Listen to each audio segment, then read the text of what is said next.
des tendances de l'agriculture moderne et comme le disent les anglophones, Trends in Modern Agriculture. Comme vient de le dire Patrick, je suis professeur à l'Université de Goma en République démocratique du Congo, mais aussi coordonnateur de la recherche à la station du Nord Kivu, Massissi, pour l'Institut national pour l'étude et la recherche agronomique, aussi chercheur à l'Académie internationale sur le développement durable en Allemagne. Mes travaux de recherche, essentiellement, c'est sur l'analyse des données, le développement des variétés résistantes au stress biotique et abiotique. Et je suis optimiste en ce qui concerne l'alléviation de la pauvreté par l'agriculture. Je suis de ceux qui croient qu'il est possible d'éradiquer la pauvreté par l'agriculture et arriver à l'objectif du développement durable qui est zéro faim, mais aussi pas de pauvreté. Et l'agriculture est en train de subir plusieurs problèmes ces derniers temps. Selon les prévisions des Nations Unies, nous atteindrons approximativement 10 milliards de personnes en 2050. Cela nous amènerait à augmenter de 70% la production que nous avons pour l'instant. Si vous voyez les villes, les personnes qui consommaient la viande dans le temps, aujourd'hui, selon les statistiques, entre 1997 et 1999, près de 30% d'augmentation de la consommation de la viande.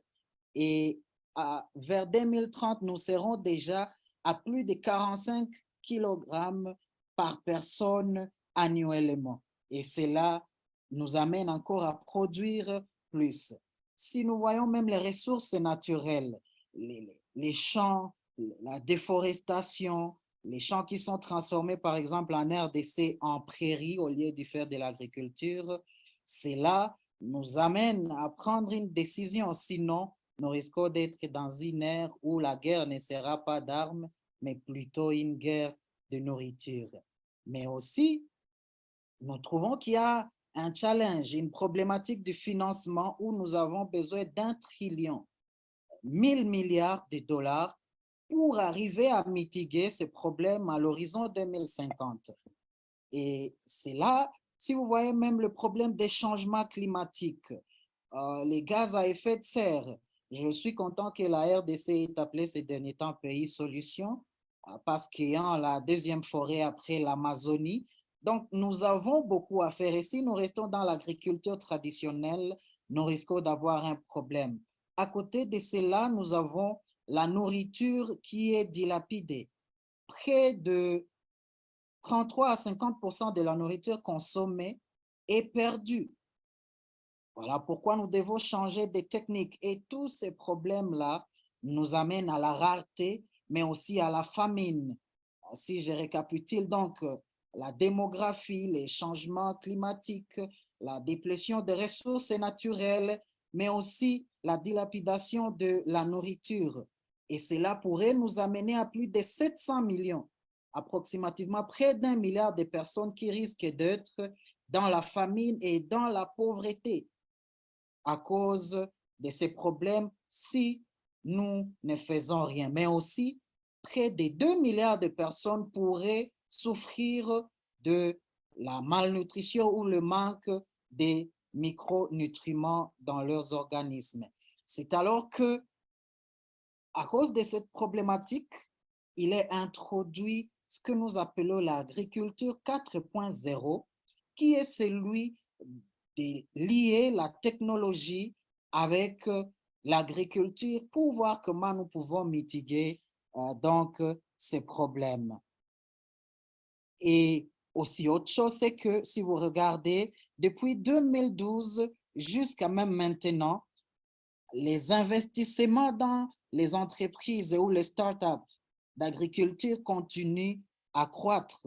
Et si vous voyez cette courbe, et donc dans le futur, nous risquons d'avoir une progression exponentielle des investissements dans le secteur de l'agriculture, mais une agriculture qui est technologique. À l'occurrence, selon Bloomberg News, Vous pouvez voir Bill and Melinda Gates Foundation ou bien Richard Branson qui finance ces derniers temps de la viande qui est clean.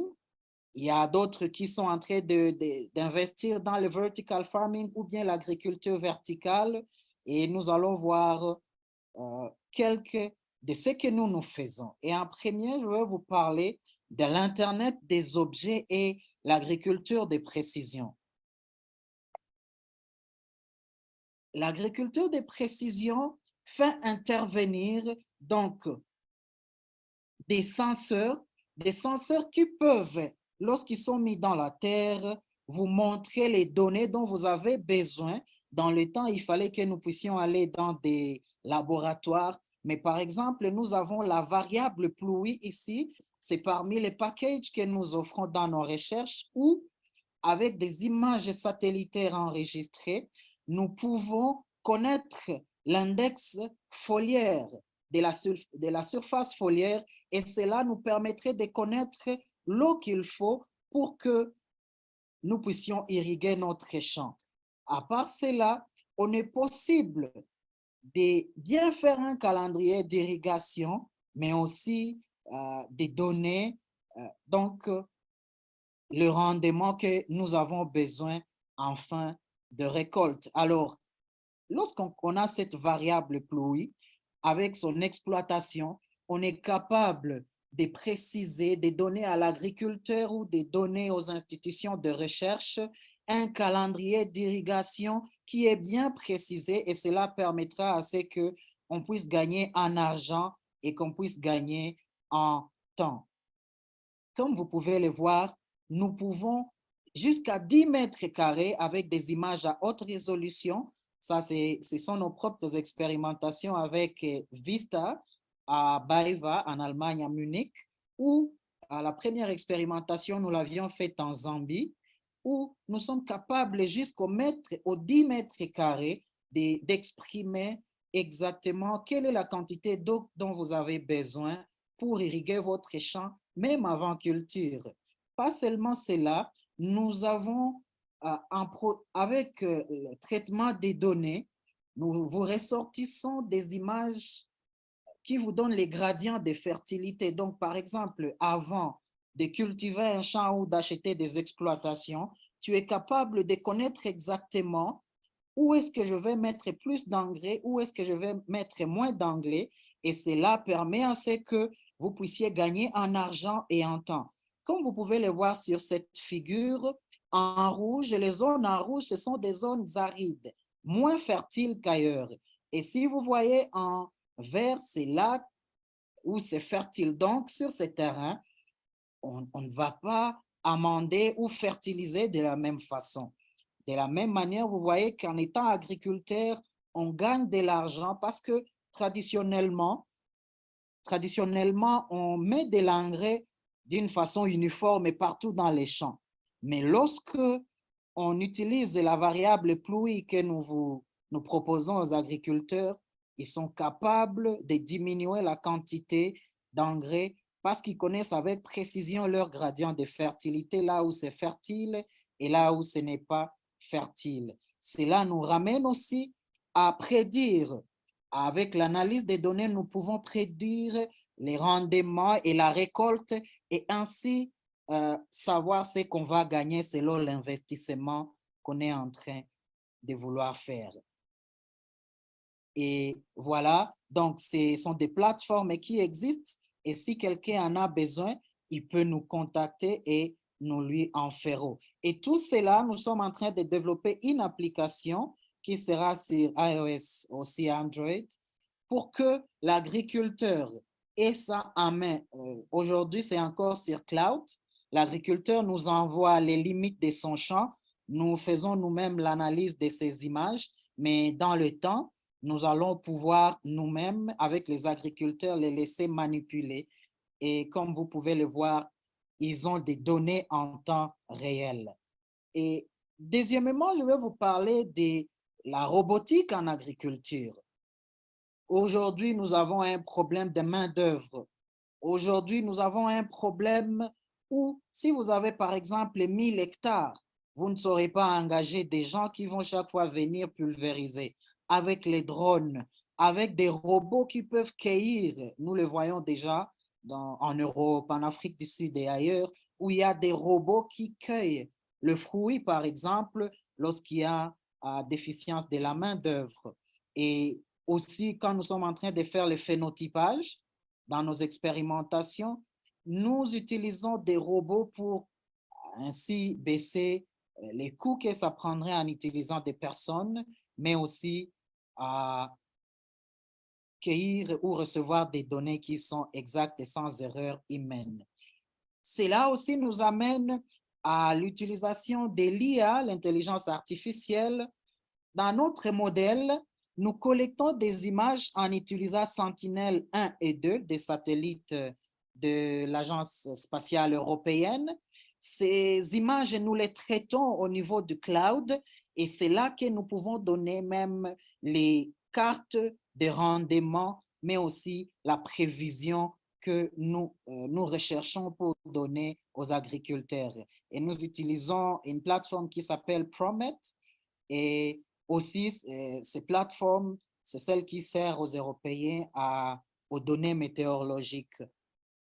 Voilà. Et donc, le principe, c'est que on requiert les images avec des satellites. Ces images sont traitées et après avoir été traitées sur le cloud, alors on peut les envoyer sur nos ordinateurs ou partager avec les agriculteurs.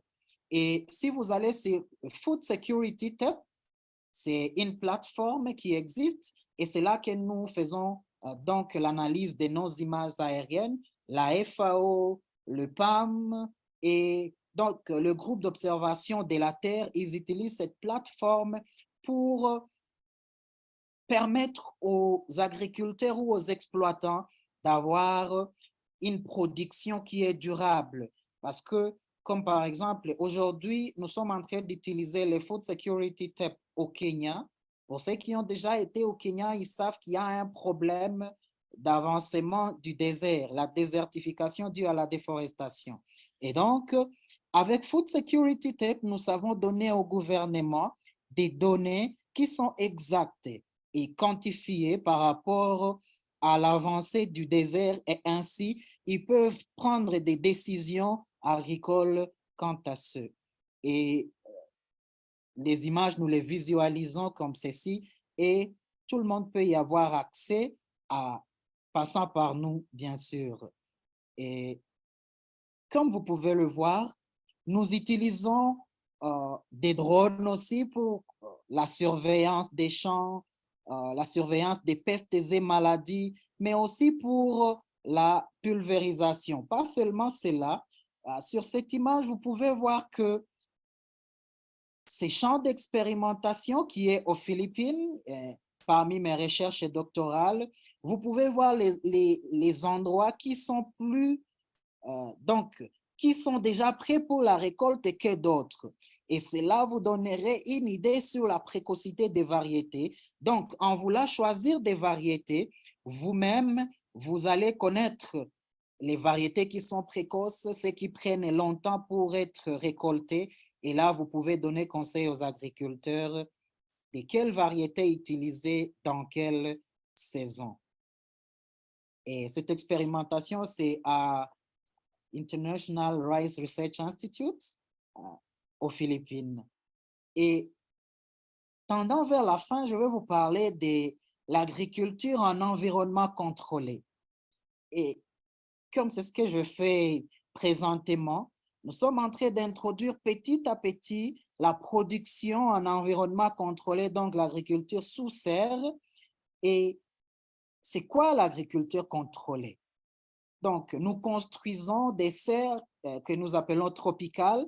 Ces serres, ils sont fermés. C'est un environnement fermé où les insectes et les maladies, nous les contrôlons.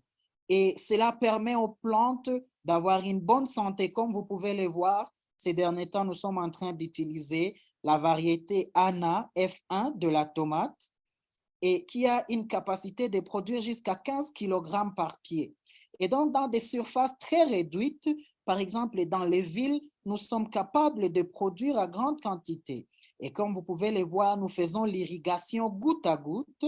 Comme c'est couvert, il ne pleut pas, nous irriguons goutte à goutte. Et en fin d'année, nous n'avons pas de saison. La culture, elle vient après l'autre et chaque saison, il y a la culture, que ce soit la saison sèche, que ce soit la saison de pluie, parce que notre eau, nous l'amenons par irrigation, comme vous pouvez le voir au travers ces tuyaux. Et ceci sert aussi de agritourisme, donc le tourisme en agriculture, parce que les gens passent de temps en temps dans nos exploitations quand ils sont en train de venir visiter et voir, par exemple, des variétés que nous avons développées qui ont un haut rendement. Et comme vous pouvez le voir, c'est très difficile en plein champ d'avoir une variété de la tomate qui peut produire plus de 100 kg par pied. Mais chez nous, nous sommes capables avec ces variétés d'aller jusqu'à plus de 15 kg par pied. Et cela nous amène à dire que les agriculteurs, ils peuvent plus gagner en dépensant moins et cela sur une longue période sans toutefois attendre les saisons et d'autres activités. Dans l'agriculture sous environnement contrôlé, nous avons aussi l'hydroponie et l'aquaponie. L'hydroponie, c'est l'utilisation de l'eau avec l'irrigation goutte à goutte qui va nourrir les plantes. Et le système, c'est qu'il y a un réservoir d'eau. Ce réservoir d'eau contient aussi des nutriments pour l'alimentation des plantes. Et cela nous amène à l'aéroponie ou quand je vous parlais de vertical farming, vous pouvez le voir d'une manière étagée. Ça, ce sont nos propres expérimentations. Nous pouvons produire dans un environnement clos avec de l'eau seulement en y introduisant les macros et les micro éléments dont la plante a besoin. Et nous allons produire dans les villes, par exemple, où on a besoin de produits maraîchers. Et ces produits maraîchers se raréfient quand nous allons justement dans ces domaines des produits maraîchers. Nous pouvons aussi recycler le plastique en les utilisant comme des conteneurs de nos plantes et produire donc ces produits maraîchers. Voici certains des produits que nous avions déjà produits nous-mêmes. Nous avions expérimenté les bananeraies quand nous étions en train de lutter contre donc les wilts. Nous avons produit des concombres, des fraises, et les tomates et autre chose. Maintenant, à côté de l'hydroponie, vous avez l'aquaponie. L'aquaponie, qui est une autre technique, maintenant, elle combine l'élevage des poissons, donc la pisciculture ou l'aquaculture, avec la production des produits maraîchers. Donc, comme vous pouvez le voir sur cette figure, vous avez un tank contenant vos poissons et à votre tank contenant le poisson relié avec un bassin qui va filtrer l'eau. Nous savons tous que en nourrissant les poissons, ils vont excréter dans l'eau et en excrétant dans l'eau, ils produisent de l'ammoniac qui peut nourrir les plantes lorsqu'ils se désintègrent en nitrite et en nitrate. Et là-dedans, avec le pompe, l'eau va passer au travers ces tuyaux pour encore revenir ici au niveau des poissons. Donc, on ne perd rien. Et voici ça, c'est juste une figure diminutive de ce que je viens de vous dire. On peut aussi utiliser la gravité lorsqu'on n'a pas de l'énergie pour alimenter donc le tank qui contient le poisson. Et la figure ressemble comme ça. Donc au-dessus, vous avez votre substrat ou ce qu'on appelle le seedbed qui contient le plante et de l'autre côté, vous avez un tank contenant les poissons. Lorsque les poissons mettent de l'ammonium dans l'eau, les micro-organismes se retrouvant dans cette eau vont les désintégrer. Ainsi, les plantes seront capables de les ingérer. Et les micro-organismes se trouvant dans les sols, qui sont des nitrobactères ou les nitrospira, vont transformer les nitrates et les nitrites, plutôt les nitrites en nitrates, pour ainsi nourrir la plante. C'est ce cycle que nous utilisons en aquaponie, qui est le cycle d'azote.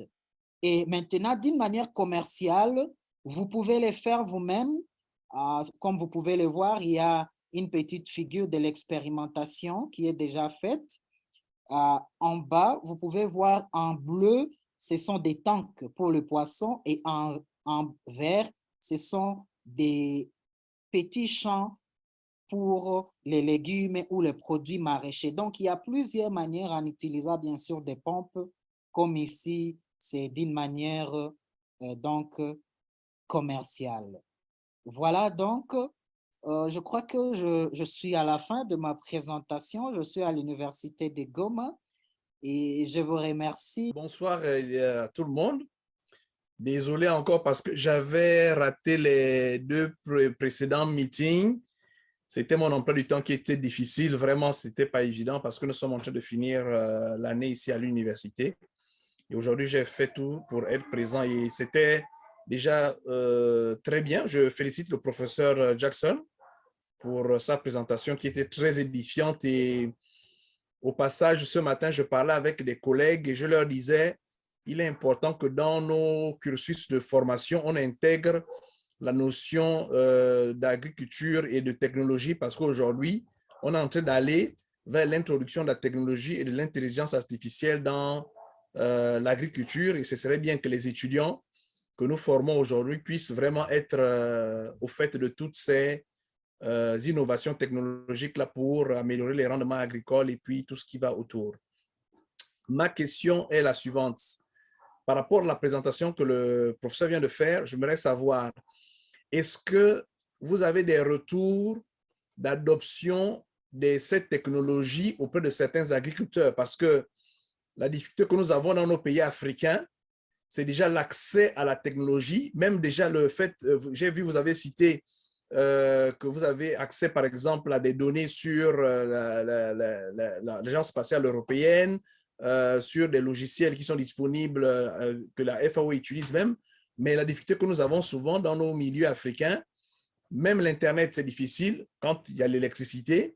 Et après, derrière, est-ce que vous avez des retours où les agriculteurs adoptent facilement ces nouvelles technologies pour améliorer leur rendement? Ça, c'est déjà ma première question. Je vais déjà m'arrêter là et je reviendrai un peu plus tard. Merci. Justement, nous sommes en train d'aller dans cette dynamique d'adoption. Dans nos universités, dans nos centres de recherche, nous n'avons pas un domaine d'extension. Je crois en Afrique du Sud, dans chaque université, il y a de Vice Presidency of Extension.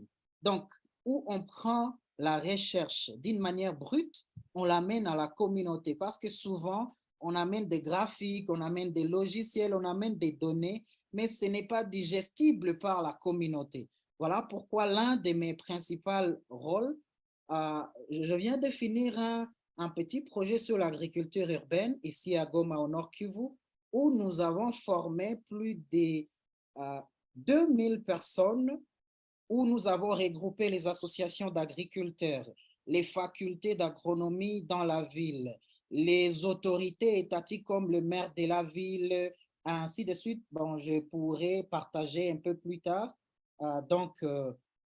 mon LinkedIn ou mes publications sur ResearchGate où on peut trouver certaines de mes activités. Et c'est justement une problématique atteindre ces gens. Mais c'est aussi cela, un des professeurs, justement, on a commencé le débat hier soir de mon université qui me demandait quel est le profil d'agriculteurs que nous avons pour que nous leur ramenions la technologie. Et à moi de répondre que c'est justement ça le challenge que nous avons, nous, en tant qu'experts, de mettre à la disposition des technologies faciles à utiliser et accessibles à la population. Et l'un des techniques d'atteindre cette population, c'est les regrouper en associations. Ceux qui ne savent pas lire, ceux qui n'ont pas accès et donc à la technologie ou ceux qui sont analphabètes, dans l'association, on pourra mettre une personne ou quelques-uns qui connaissent ce qu'on fait. Et maintenant, ils peuvent les aider. Mais aussi, je dirais qu'en RDC, presque tout le monde, je dirais, je n'ai pas les statistiques exactes, mais la majorité, et même des villageois, ils ont des smartphones. Je crois que la Chine nous a déjà beaucoup aidés. Et donc, notre rôle, c'est de mettre au point, si quelqu'un peut utiliser quelqu'un peut utiliser mobile transfer, les transferts d'argent. Si quelqu'un peut être sur WhatsApp, s'il est sur Facebook. Donc, il est possible de mettre au point une petite application qui directement donne accès aux données météorologiques, aux données du marché, à mettre en contact les agriculteurs, ainsi atteindre les objectifs que nous nous assignons. Mais c'est justement un travail des titans et des collaborations, parce que même les gouvernements, quelquefois, ils ne comprennent pas, les officiels ne comprennent pas exactement ce qu'il faut, les personnels qu'il faut. Ça demande aussi des recherches. Vous savez aussi l'adoption, il faut faire. Moi, j'ai trouvé beaucoup de gens, maintenant, il y a une grande demande en serre ici chez moi et au travers de la République parce qu'ils ont vu que je le fais. Et ils me disent récemment, j'ai reçu des amis de la FAO qui croyaient que j'étais en train de juste les projeter des images que j'ai amenées peut-être de l'Europe. Et puis, je leur ai dit, allons-y. Ils sont arrivés là-bas, ils ont observé, ils ont cueilli même des fruits. Et là, ils m'ont demandé, et bientôt, je vais faire une consultance avec eux pour leur construire une serre de démonstration avec les agriculteurs qui sont en train de gérer. Donc, c'est tous ces facteurs-là qui entrent en jeu. Voilà, docteur Biambas, Patrick, ce que je dirais par rapport à ça. OK, merci beaucoup. Juste pour Patrick, si tu permets, rapidement, Okay, le professeur a parlé de quelque chose qui, moi, m'interpelle, c'est l'agriculture urbaine. Parce qu'effectivement, ils ont une expérience au niveau de Goma qui, moi, m'intéresse beaucoup parce que, personnellement, je fais quelques productions à la maison qui me permettent de sensibiliser mes voisins, mes amis quand ils viennent à la maison. Mais l'idéal, c'est avec l'université dans laquelle je travaille, ce serait de voir comment mettre en place un petit projet où on pourrait vulgariser des techniques d'agriculture urbaine pour que les gens puissent produire ce qu'ils mangent eux-mêmes. Parce que la difficulté que nous avons aujourd'hui en ville, c'est que les gens ont du mal à manger, veulent manger des aliments sains, mais ils n'ont pas souvent accès à ces aliments parce que même quand on les trouve, ça coûte cher. Alors, si on réussit à mettre en place des projets où les gens peuvent eux-mêmes produire à la maison des petites choses simples, des petits potagers, vraiment, ce serait bien. Donc, l'expérience de Goma, moi, ça m'intéresse vraiment voir un peu comment vous avez pu faire et on peut essayer de capitaliser pour voir comment, chez nous ici, on peut, avec l'université, mettre en place un projet comme ça. Donc, ça, c'est des choses vraiment, je pense que on pourrait échanger un peu plus longuement là-dessus, même après le meeting, pour voir comment est-ce qu'on peut collaborer et l'université pourrait se capitaliser votre modèle pour voir comment on peut l'adapter pour notre réalité ici. Exactement. J'allais ajouter là-dessus, ça s'est remarqué beaucoup lors de la COVID, du lockdown de la COVID. Vous trouvez Oui. que l'intérieur est fermé. Vous trouvez que l'international, il n'y a pas d'import-export. Et même s'il y en aurait, il y a donc, ça coûte cher. Moi, j'ai passé 6 mois en confinement aux Philippines. Bien sûr, le gouvernement a donné des subventions à nourriture, mais comme nous avions des potagers et nous n'avions pas eu de problème d'avoir de la nourriture fraîche, peut-être que nous pouvions acheter autre chose, mais on n'allait pas vraiment. Donc, starve, Patrick, le mot, Yeah. donc, mourir de faim, voilà. Nous n'allions pas mourir de faim parce que nous avions des petits potagers à côté de nous. Et l'université a préfinancé, il a dit, chaque étudiant devra avoir ses champs, au moins 50 mètres sur 50, un demi-hectare pour faire ses expérimentations. Heureusement qu'ils ont des champs pour ça. Et nous, maintenant, nous avons développé avec un des professeurs qui a fait à l'Université de Texas. Ils ont travaillé sur maintenant le projet avec Elon Musk de vouloir mettre des serres sur la Lune dans son projet de Mars. Comment on peut croître les plantes sur la Lune ou sur Mars. Et déjà, je crois que leurs résultats sont concluants. Vous pouvez jeter un coup d'œil.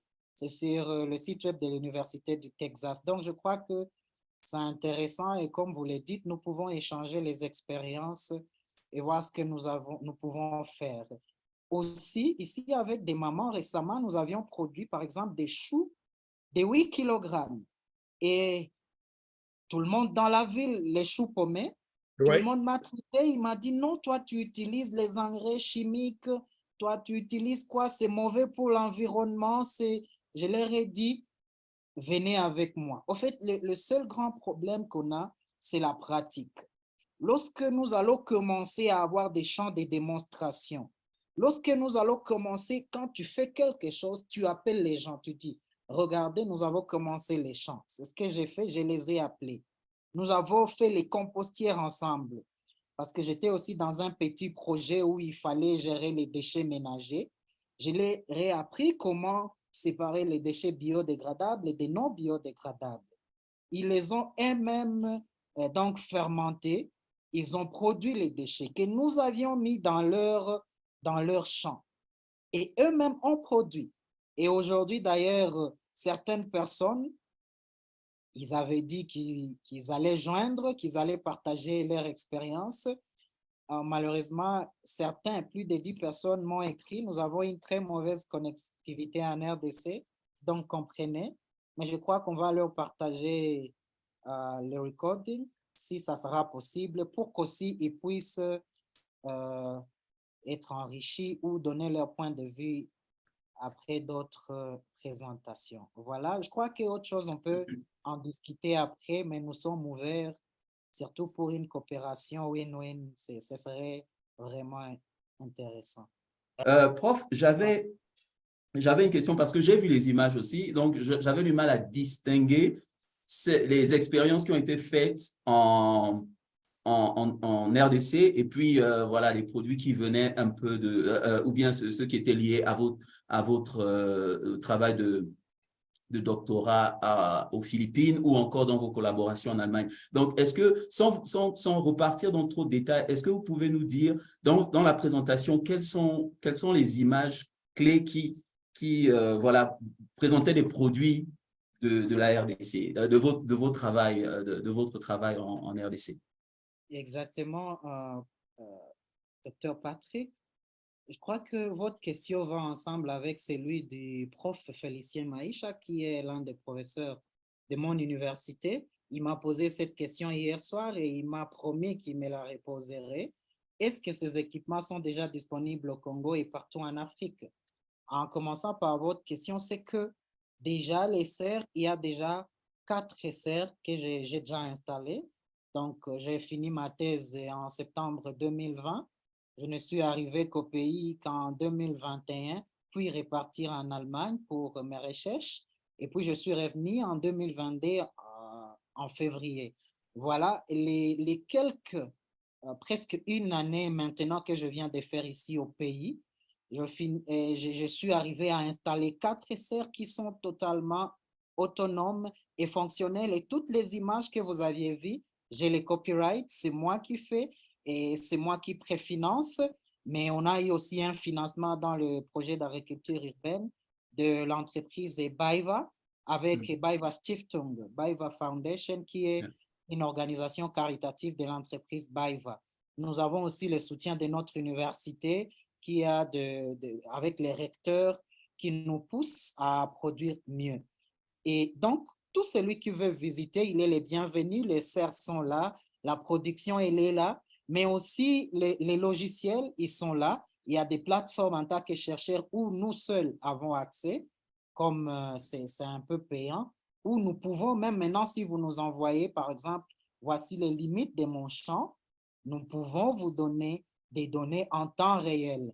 Et l'objectif, c'est que dans un avenir très proche, il y ait une application téléchargeable partout au monde sur iOS et Android, où vous-même, vous pouvez mettre les coordonnées géographiques de votre champ, comme le fait le cadastre, et donner et recevoir toutes les données via un petit rien, ou juste payer peut-être $1 ou 0,50 centimes pour avoir ces informations. Donc, pour les serres, c'est disponible. Pour la production, les 2 dernières saisons, nous avions produit la tomate, nous avions produit les concombres et je suis en train d'introduire la plante à insuline parce que nous avions trouvé qu'il y a beaucoup de diabétiques ces derniers temps. Alors moi, je préfère qu'ils prennent les jus là, de la plante au lieu de prendre le médicament parce qu'il Il y a déjà des recherches qui ont montré que consommer ces jus-là est 10 fois mieux qu'être injecté l'insuline. Et ça, je crois que dans les prochaines présentations, Dieu le voulant, nous allons vous le montrer. Il y a aussi quelqu'un qui demandait, est-ce que vos services aux agriculteurs sont payants ou gratuits? Ça se passe comment dans la pratique? Déjà, nous sommes dans l'étape de la vulgarisation. Donc, tout ce que nous faisons, nos formations, que ce soit en dehors de l'université, que ce soit dans les conférences, c'est gratuit. Mais nous avons un volet qui est commercial. Voilà pourquoi dans mon avant-dernier slide, j'ai donné le site web des www.kivusolutions.com où vous pouvez aller, vous pouvez voir donc les services que nous offrons et là, vous pouvez nous contacter et si c'est commercial, nous allons vous servir. Si vous nous contactez dans un cadre caritatif de formation ou d'extension, nous pouvons aussi les faire. Est-ce que les serres sont accessibles aux petits agriculteurs financièrement? Encore, Prof. Félicien, je crois que c'est une grande question. L'investissement dans l'agriculture environnement contrôlé, c'est le premier financement, donc le capital initial, c'est vraiment un peu élevé. Voilà pourquoi nous amenons les agriculteurs en association.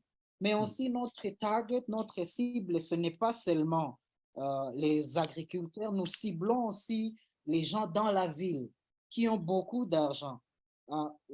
Déjà, une serre que nous sommes en train d'installer même cette semaine, j'ai oublié de mettre des images, d'ailleurs où j'étais l'avant-midi d'aujourd'hui, des 22 mètres sur 11 nous coûte déjà la serre elle-même. Au fait, la serre est fabriquée en tube galvanisé. C'est un métal galvanisé qui ne prend pas la rouille. Les bâches en polyéthylène et le reste, nous les achetons à l'Afrique de l'Est. Ils sont importés d'Israël. Ça nous coûte déjà 8 000 $. Et ça, pour un petit agriculteur, c'est élevé. C'est trop. Voilà pourquoi nous mettons les agriculteurs maintenant en association. Vous amenez peu, ils amènent peu, et en se mettant ensemble, ils sont capables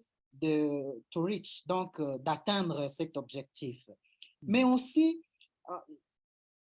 je dirais c'est élevé, mais ce n'est pas aussi élevé dans le sens où déjà la première saison, si je vous donne des petits calculs, déjà si je fais la tomate sur 21 mètres sur 10 ou 11, j'ai à peu près 210 mètres carrés, ou extrapolons vers la gauche, donc 200 mètres carrés. Sur les 200 mètres carrés, j'aurai 1500 tiges ou 1500 pieds de tomates. Et ayant les 1500 pieds de tomates, si nous prenons la moyenne entre 8 et 15 kg par pied, c'est que nous avons 10 kg par pied. Et déjà, vous avez là combien? 15 tonnes. Et déjà, la première production seulement, vous avez votre capital investi totalement. Ça, c'est de l'expérience qu'on a déjà faite. Les gens, ils nous disaient souvent dans les temps que vous voyez, c'est compliqué. Est-ce que vous n'êtes pas en train de tromper? Sinon, je vais investir et perdre. Nous leur avons dit, avant d'investir, venez chez nous. Nous allons commencer ensemble. Nous allons planter, faire des pépinières ensemble. Nous allons récolter ensemble, suivre la culture ensemble. Et vous-même, vous allez observer. Nous allons mettre même des caméras pour qu'il n'y ait pas de triche. Et ils sont maintenant convaincus. Et il y a une grande demande par rapport à cela. Donc, je crois que c'est accessible, mais ça demande aussi l'autre facteur contraignant, c'est un personnel qualifié. Voilà pourquoi nous formons les gens. Nous les formons dans l'agriculture sous environnement contrôlé. Merci beaucoup pour l'accord de la parole. Je suis tellement ravi d'avoir suivi la présentation aussi, une partie de la présentation du professeur. Il fallait vraiment qu'on se dise que vraiment c'est une solution que nous venons d'avoir et que nous nous hâtons de pouvoir accompagner cette initiative dans notre ville de Butembo, où nous sommes en train de conduire les travaux d'assainissement et l'évacuation des déchets ménagers, que nous sommes en train d'aménager un compostière pour que nous puissions recycler les déchets biodégradables pour qu'on puisse booster cette agriculture urbaine Et que, est-ce que pouvons-nous compter vraiment, je dirais que différentes compétences et à l'expertise du docteur, en fait, à ce que la ville aussi arrive à maximiser ces déchets biodégradables dans nos villes, comme nous avons commencé déjà ici chez nous avec l'érection de quelques poubelles publiques où les gens seront orientés à mettre les biodégradables dans une poubelle et les non dégradables dans une autre pour essayer d'assainir notre environnement au détriment de l'agriculture urbaine. Merci. D'accord. Moi, je crois que je ne peux que dire amen à cela. Je crois qu'on va entrer en contact et on va discuter. Si ce n'est que l'insécurité, mais nous pouvons tout faire. Et je dirais qu'ici en ville de Goma, on a avancé avec le maire de la ville, parce que si on est en train de vouloir intégrer les fosses septiques, donc récupérer tout ce qui est excréments et reste excréments humains et urine au niveau des toilettes publiques et nous allons chaque fois vider les fosses septiques gratuitement et nous sommes en train de vouloir aller construire un peu loin de la ville, donc un grand, si je peux le dire, fermentaire, un biodigesteur où nous allons produire un peu des biométhane, de biogaz, mais ce qui nous intéresse le plus, c'est le reste, les digestats qui est donc utilisé comme engrais sous d'autres cieux et pourquoi pas nous. Et déjà, il y a un projet avec le professeur Juste Amoneka de mon université que vous pouvez checker sur le site web de l'IFDD. Il est en train de conduire un projet sur la valorisation des déchets organiques et non organiques. Et maintenant, il y a plus de 15 projets des jeunes qui vont recevoir des subventions de entre 5 000 et 6 000 euros ou 6 000 $, où ils vont implanter ces petits projets dans leur ville. Et cela aussi nous permettra de voir comment la population adopte et tout ça dans le cadre d'encourager la jeunesse, mais aussi les agriculteurs à entrer dans des solutions qui sont plus durables pour qu'en 2030, lorsque nous approchons l'échéance des objectifs du développement durable, que nous puissions nous en sortir. Voilà. Une question. Dans votre propos, lorsque vous présentiez, vous avez dit que à l'échelle mondiale, l'agriculture, il y a des pertes agricoles à la hauteur des fois de 50% en fait de la production. Donc ça, est-ce que ça c'est purement un phénomène occidental ou bien dans nos productions en Afrique aussi, nous subissons ce genre de méfaits-là? En fait, je sais que vous connaissez le principe ou bien le concept de overconsumption et je crois le 12e SDG, le 12e objectif du développement durable, c'est une consommation qui est responsable. Si vous allez au restaurant et essayez de voir les fast-food à côté de vous, c'est presque la moitié de la nourriture qui est jetée carrément. Et il y a une réglementation chez les fast-food qui dit qu'une nourriture qui est restée, on ne donne pas aux clients, on jette. Ici, chez nous, je trouve les restaurateurs qui donnent cette nourriture qui est restée parce que ce n'est pas aussi permis aux agents d'en consommer ou d'en amener dans leur domicile parce qu'on ne connaît pas exactement la personne, si elle était malade ou pas. Alors, on donne ça aux porcheries ou bien aux gens qui ont des poulaillers. Mais si je quitte le western, je reviens chez nous, nous avons aussi ces problèmes. De plus, le capitalisme est en train de s'élargir. De plus, il y a une certaine frange de la population qui tend à surconsommer même ce dont on n'a pas besoin. Pourtant, il y a d'autres qui en ont besoin. Et quand on apprend déjà ici chez moi à la maison, j'ai quelqu'un qui n'avait jamais vu une plante de la pomme de terre. Je lui dis, OK, nous mangeons les pommes de terre ici chez nous. C'est vraiment parmi les plantes, les staple crops principales ici en RDC. Chaque semaine, on doit au moins manger des pommes de terre. Et puis, tu ne connais pas la plante de la pomme de terre. Et je me suis rendu compte que lorsque les enfants en commençant à les apprendre, parce que nos formations commencent dès le bas âge et nous avons différents niveaux, les niveaux des enfants maternels, secondaires, primaires, et puis l'université et d'autres chercheurs aguerris. Vous trouvez que l'enfant, déjà, lorsqu'il connaît, creuser un trou, mettre la pomme de terre, aller donc arroser, attendre pour que ça produise, ça prend longtemps. Et donc, s'il faut que je mange cette pomme de terre, alors vous trouvez que la personne se dit, ah, donc, si je prends un gobelet de riz, je mange, je jette les restes, c'est un agriculteur qui a souffert pendant 4-5 mois pour qu'il y ait ces gobelets-là.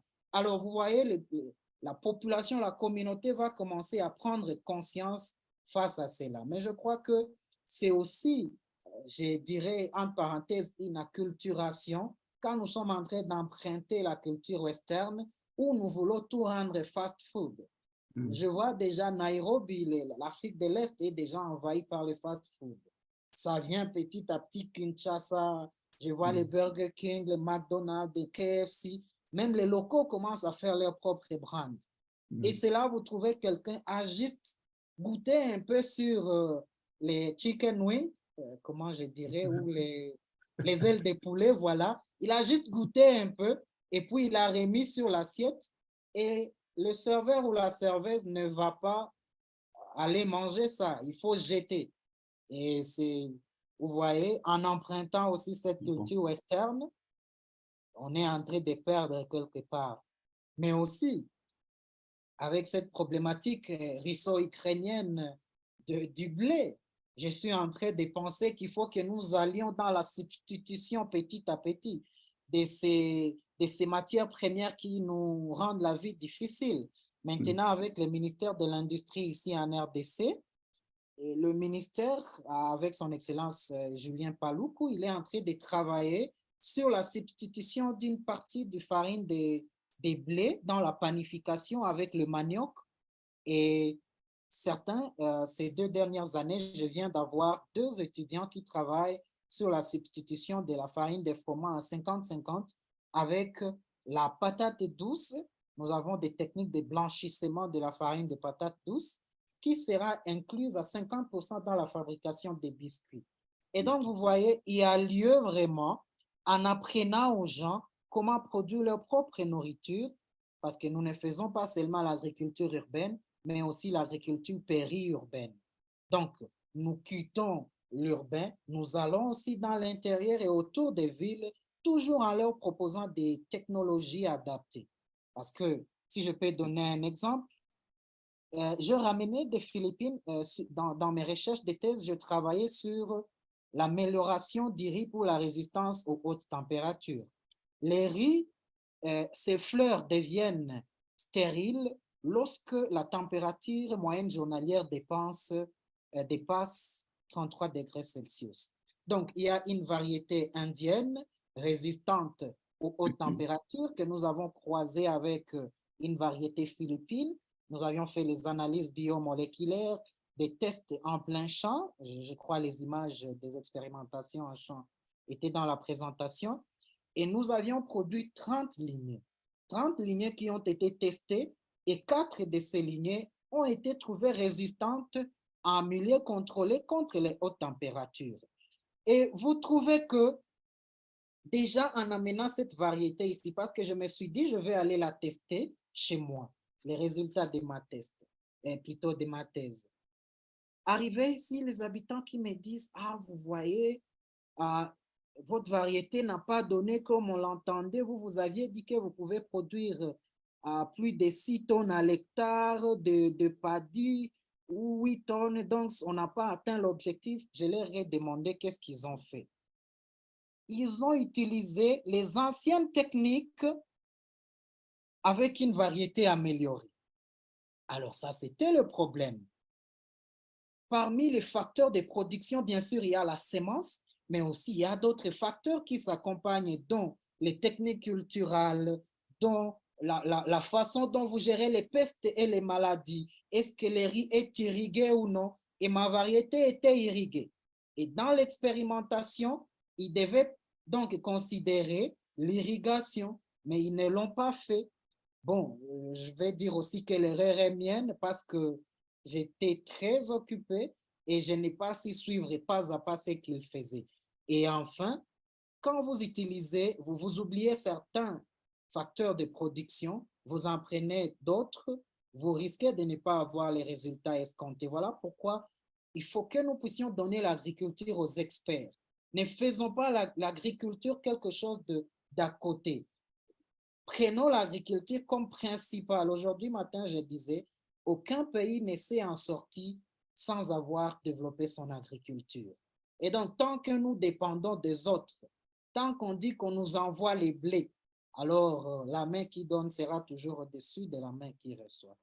Merci Patrick, à Tom et merci à tout le monde qui a participé à cette présentation. Vous disiez que vous êtes chercheur à l'Institut national l'INERA, si je ne me trompe pas. Voilà. Et spécialement à Massissi, où nous, moi et vous venons. Mais lorsque je visitais Massissi, vraiment, je vis une dégradation avancée de la terre, de manière que nous ne trouvons pas de la production dont nous disposions avant. Alors, avec la technologie que vous avez introduite, ce que vous avez parlé, je voudrais simplement vous demander des avancées significatives en tant que chercheur de l'INERA, des avancées significatives que vous avez attentes sur l'amélioration de la production de la terre de Massissi. Justement, il y a un problème. Je suis celui qui coordonne les recherches à l'Institut national pour l'étude et les recherches agronomiques, la station du territoire de Massissi dans la province du Nord Kivu. Il y a un problème de financement par le gouvernement. S'il faut que nous puissions toujours appliquer aux fonds extérieurs sans que notre gouvernement investisse des fonds conséquents. La recherche coûte. Aujourd'hui, le budget de la recherche dans notre pays, c'est 0,00001% du budget national. La RDC, c'est 2 345 000 km² quand même. Et nous avons plus de 80 millions d'hectares pour l'agriculture, mais non exploités. Alors, le problème dans le Massissi, c'est quoi? Le problème dans le Massissi, c'est aussi les mines, les minéraux, les cobaltes, les manganèses. Alors, dès qu'on trouve quelque part où il y a les cobaltes, plus d'agriculture, on va dans les mines. Et c'est ça le problème de la réglementation. J'ai aussi parlé dans la problématique des transformations des champs en prairies. Tu le connais très bien chez toi. Il y a des grands entrepreneurs ou des barons qui viennent, ils transforment 1000 hectares en prairies. Et ces hectares servaient aux champs. Ils ne serviront plus aux champs.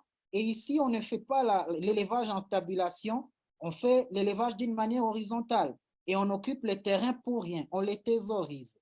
Et cela aussi amène à la déplétion des terres, mais aussi les érosions qui sont dues à la déforestation. Parce que lorsque vous privez les gens leurs champs, bon, ils n'ont pas le choix, ils vont vendre. Certains, tu le sais, ils sont menacés. Quand on a déjà acheté autour de vous, vous n'allez pas y rester. Et donc, vous n'avez plus de capital. N'ayant plus de capital, vous êtes obligé de couper les arbres. Tous ces arbres qui construisent ici en ville viennent de ces territoires, tu le sais très bien. Et déjà, lorsque la population n'a plus l'accès aux ressources, la population n'a plus accès au capital, qu'est-ce qui reste? Les conflits fonciers, la dégradation de la forêt. Et je suis content qu'il y ait Monsieur de Kisangani, c'est encore qui? Mukiranya, qui va présenter sur la conservation dans le parc national de Virunga, qui est riverain du territoire de Massissi. Les populations sont obligées d'y entrer pour chasser ou pour avoir les braises parce qu'ils n'ont pas quelque part où aller. Et d'ailleurs, nous sommes en train de travailler sur un projet où nous allons apprendre déjà la myciculture, la culture des champignons. Nous avons trouvé que beaucoup de gens vont chercher les champignons en pleine forêt. Donc, si nous leur apprenons comment produire des champignons en ville, ils ne vont plus y aller parce qu'ils vont les faire dans leur propre village. Et ce sont des petites technologies. Et voilà pourquoi je sais qu'il y a certains professeurs qui sont là avec moi et qui sont dans le gouvernement de la RDC. Nous sommes en train de plaider, de faire le plaidoyer pour le financement de la recherche, mais une recherche-action. parce que depuis la nuit des temps, il y a des recherches qui se font, des articles qui se publient, mais il n'y a pas d'extension et il n'y a pas d'impact sur la population. Donc, moi-même, je ferai ma part. Chaque mois, chaque fin vendredi du mois, je tiens des cafés scientifiques où je présente les avancées de mes recherches, mais aussi avec la faculté de sciences agronomiques et environnement à l'université de Goma. Nous sommes en train d'initier ces cafés scientifiques à tous les chercheurs pour que nous puissions partager à la communauté, que ce soit aux télévisions, aux radios, des émissions radio-télévision comme à la radio Okapi des Nations Unies, et que donc le public puisse connaître ce que nous faisons. Je voulais signaler, vous rappeler, prof docteur Sibigunda, que au travers de Eric Kambalé, qui est responsable de la coopération internationale de votre université, donc nous sommes, mon institut, l'université pour laquelle je travaille, nous avons déjà initié une collaboration en fait, donc, entre l'université du Free State et Unigom en DRC, donc, ou en RDC, comme ça se dirait en bon français. Donc, voilà, on espère qu'au travers de ça aussi, il y aura aussi un genre d'échange entre l'Afrique du Sud et puis la RDC. D'ailleurs, vous faites partie de la SADC, ce qui est beaucoup plus, voilà, ce qui vous rapproche de l'Afrique du Sud. Donc, il y a beaucoup de potentiel, voilà, avenues d'échange ici. Merci, Patrick. Vraiment, c'est toute ma première fois tout d'abord de connaître ce que vous faites. Le prof qui m'a initié a dit, il fallait que tu viennes, tu vois ce qu'ils font, ainsi de suite. Et d'ailleurs, c'est pourquoi je voudrais demander à vous, qui êtes les chairman, je peux le dire comme ça, est-ce que vous traitez simplement des sujets environnementaux, des agriculteurs, de l'agronomie, ou vous traitez d'autres sujets peut-être, parce que, comme j'ai dit, je suis de digital marketing. Je ne sais pas si peut-être avec ce genre de sujets peuvent être traités, bien sûr. Voilà, la réponse simple est que tous les sujets peuvent être traités, mais il faut qu'il y ait un lien avec la conservation de la nature en général. Donc ça, c'est le lien, c'est de pouvoir que ça serve à l'avancement voilà, que ça serve à la conservation de la nature. Donc, tous ces domaines, voilà pourquoi, par exemple, vous avez parlé de la conservation des sols, ce qui est vraiment important. Et nous avons vu dans l'une des présentations d'ailleurs de Dr Biambas que si, par exemple, on a des vers de terre dans le sol et un bon couvert végétal, les sols sont moins susceptibles à l'érosion, par exemple. Donc, c'est ça. Maintenant, vous, avec votre background, donc avec votre expertise, vous pouvez voir comment voilà, lier, parce qu'on a besoin de, par exemple, hier ou il y a quelques jours, avec des collègues, on parlait de carbone, de market, comment ils appellent ça, carbon market, donc des marchés de carbone. Donc, avec votre expertise, vous pouvez nous aider à comprendre comment ça fonctionne. Ouais, parce qu'il y a beaucoup de marketing qui devrait aller dedans et voir comment est-ce que, en tant qu'Africain, Prof Jackson, dans son intervention, parlait de la forêt, donc de la zone de la forêt de l'Afrique centrale, qui est, on va dire, le deuxième poumon, en fait, mondial, comparé souvent à l'Amazonie. Donc, vous pouvez, avec votre expertise, nous aider à voir comment donc nos pays de la région pourraient capitaliser sur ces ressources-là pour qu'on puisse voilà, voir comment exploiter le marché de carbone dont on parle. Voilà. Donc, c'est un peu dans ce sens-là. Mais il faut juste qu'il y ait un lien avec la protection de la nature. Voilà, ça peut être les eaux, le sol, l'air. Donc, c'est un peu ça, Nels. J'espère que je réponds à votre question. Je disais, il y a ce sorte de greenwash, ce genre de marketeurs qui disent toujours que les produits sont green. Et il y a aussi green marketing qui a lieu avec la protection de l'environnement, comment aussi sensibiliser la population à ce qui concerne comment détecter exactement ces greenwashing. Je pense que ça a lieu avec ce que vous traitez, bien sûr, prochainement. Exactement. Peut-être je vous contacterai. Voilà. Merci. OK. Avant de poser la question, je veux d'abord passer mes félicitations à Prof, vraiment pour une présentation avec plein d'exemples pratiques, vraiment très pratiques, vraiment très intéressante. Ma question est la suivante. En ce qui concerne l'agriculture de précision, à quand le lancement de l'application? Euh, et est-ce que vous recommandez cette application à une maman comme moi qui aimerait juste avoir un petit jardin derrière la maison? D'accord, merci pour les félicitations. Je vais directement aller à la réponse à votre première préoccupation. L'application est maintenant en confection. Comme vous pouvez le voir sur kivusolution.com, c'est un site web où nous avons une boutique ou juste les activités que nous faisons ici. Mais comme le site web n'est pas accessible à tout le monde et souvent commander certains de nos produits à travers le site web, c'est compliqué pour les gens qui ont des smartphones. Vous savez, avec le problème de programmation, quelquefois, ça n'ouvre pas bien sur certains téléphones. Et c'est ce qui a fait à ce que nous puissions penser à une application. Maintenant, je suis l'un des personnes qui fait les coding, donc la programmation pour l'application, mais j'ai un personnel ressource par rapport à cela. Je dirais, à la fin de l'année, l'application sera en ligne et bien fonctionnelle parce que nous sommes dans des tests bêta et il nous faut des données que nous sommes en train de recueillir pour que cela puisse fonctionner. Et donc, fin novembre et début décembre, nous aurons déjà l'application avec nous téléchargeable. Et je vais plutôt mettre un point sur le fait que l'application aura aussi, vous êtes agriculteur de l'Afrique du Sud, il y aura quelque chose comme chatbox où vous pouvez partager avec un agriculteur de Massissi, un agriculteur qui est au Rwanda ou au Bénin ou au Kenya. Donc, il pourrait avoir un problème dans son champ et il écrit là-dedans et vous pouvez lui partager les expériences. À part cela, il y aura des données météorologiques selon l'endroit où la personne se trouve. Donc, il s'inscrit, par exemple, dans son champ, il veut voir donc les weather forecasting au niveau de là où la personne se trouve et l'application les lui donne, mais aussi les conseils. Vous voulez cultiver cette saison. Il y a aujourd'hui des agriculteurs qui ne connaissent pas quand la saison commence et quand elle finit, de pluie, quand il faut commencer à labourer, quand il faut commencer à planter, parce qu'il y a changement climatique. Par exemple, ici chez nous, il n'y avait pas trop de soleil dans le mois d'août, mais je suis en train de croire que le soleil ne va pas cesser.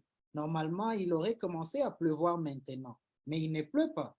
Ça signifie un agriculteur, j'ai des étudiants qui expérimentent, qui sont en production végétale, qui me disent, mais prof, on va faire comment? Si on expérimente, il y aura sécheresse et on ne va rien avoir comme données. Alors, je leur ai dit, attendez. Ou bien d'autres, on s'entend sur la modification du protocole. Et vous voyez qu'il y a ce problème. Et donc, l'application vous rappelle, avec des notifications, il reste combien de temps pour que la saison des pluies commence? Avec des données à temps réel, il reste combien de temps pour que la période des semis prenne fin? Parce que si tu sèmes hors saison, tu risques d'avoir des problèmes, des maladies, des pestes, mais aussi des oiseaux, par exemple, si c'est le maïs ou les céréales, ils vont les consommer parce que tu es hors saison. Et donc, voilà, il y aura plusieurs fonctionnalités. Nous sommes en train encore de travailler, mais fin d'année, l'application sera en ligne. Est-ce que je recommande pour une maman comme vous à la maison? Je crois que vous êtes encore au small scale. Plutôt, nous pouvons vous proposer des conseils, comme l'a dit le docteur Patrick Biambas, vous proposer des techniques d'agriculture urbaine, des jardins potagers, précisément la permaculture, comment vous pouvez, avec un endroit réduit, produire tout ce que vous voulez comme épices à la maison et au courant de l'année. Je crois que ça vous va mieux qu'utiliser l'application. Je vous proposerai l'application si vous avez 1 hectare hors de la ville où vous voulez produire quelque chose ou faire une exploitation quelconque. Voilà. Ok. Merci. Merci, prof. Je me rends compte dans vos réponses que vous êtes un homme à plusieurs talents. Vous faites aussi du coding. Vous pouvez faire du coding des applications aussi. J'ai un projet d'application. Je vous contacterai pour me servir de consultant. Je suis Kakule Boutsapu Michael et je suis le président du conseil d'administration du groupe Academia qui organise le centre d'apprentissage des métiers pour l'encadrement des jeunes depuis Butembo. Et c'est là depuis 2014 jusqu'à aujourd'hui. C'est une organisation vraiment juvénile et que nous militons pour la protection de l'environnement. Et par rapport à moi personnellement, comme promoteur, je suis un apiculteur, éleveur des abeilles. C'est vraiment une activité que j'aime plus. Et peut-être avec le temps aussi, on aura plus à échanger avec vous, comment nous avons aussi surmonté ça. Mais moi, personnellement, j'ai intégré la carrière à l'âge de 11 ans et maintenant, j'ai 32 ans et que j'ai appris cette activité de mon père qui est apiculteur depuis 74 jusqu'à maintenant. Donc, je suis ce que je suis grâce à l'abeille et que je suis aussi émerveillé par les différentes pratiques. Et nous militons aussi pour que la vie des pollinisateurs puisse aussi être préservée par les agriculteurs. Et c'est là pour permettre que nous puissions aussi arriver à préserver notre biodiversité et notre environnement sain. C'est en ce sens que peut-être si jamais vraiment cette thématique pouvait intéresser le public, nous serons aussi disposés à faire que nous partageons notre expérience dans ce sens, afin que toutes les questions liées à l'élevage des abeilles, à l'extermination progressive des pollinisateurs et aussi aux pratiques qui sont contre la protection des pollinisateurs pouvaient aussi être mises à contribution parce que je vois qu'il y a plus des innovations dans l'agriculture et que comme l'agriculture va de pair avec l'élevage des abeilles, la protection des pollinisateurs, on retrouve que vraiment on aura suffisamment de liens. Il y a beaucoup de documentaires que nous avons réalisés, beaucoup de séances, de formations, comme on peut les constater sur notre chaîne YouTube et aussi sur le site web Chantier. C'est vraiment notre passion et nous serons vraiment honorés aussi pour que Share Screen puisse aussi nous partager cette opportunité afin que nous puissions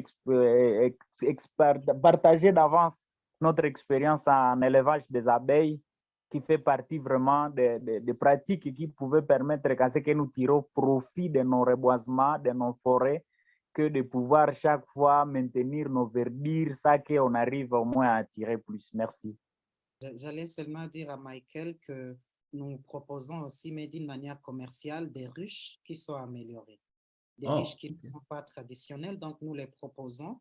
Et donc, nous pouvons leur produire, par exemple, des prototypes des ruches. Nous avons aussi dans notre catalogue systématique donc, des plantes mellifères, donc des plantes que vous allez éparpiller aux alentours de vos ruches et ils vont attirer les abeilles. Donc, si vous répiquez ces plantules ou ces plantes mellifères, comme on les appelle en systématique, ils vont attirer les abeilles. Donc, nous pouvons être en contact aussi dans le business.